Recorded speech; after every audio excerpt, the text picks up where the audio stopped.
Well, Buick's broken. We've got a crusty connector and a bad socket. Probably can't see in there very well, but it's nasty, all corroded up. But we're gonna fix that today.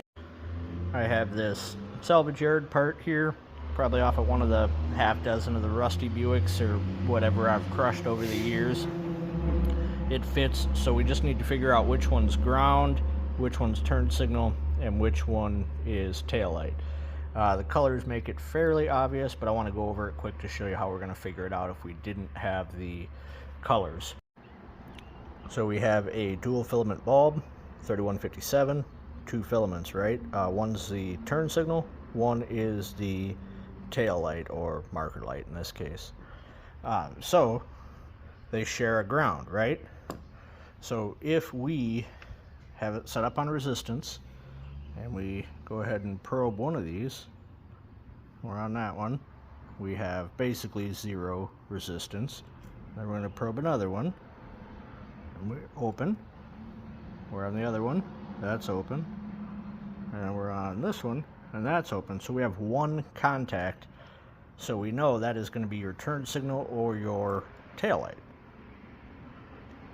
And now we're going to go over here, which is clearly the ground, and then we're going to touch it here, and we have basically zero.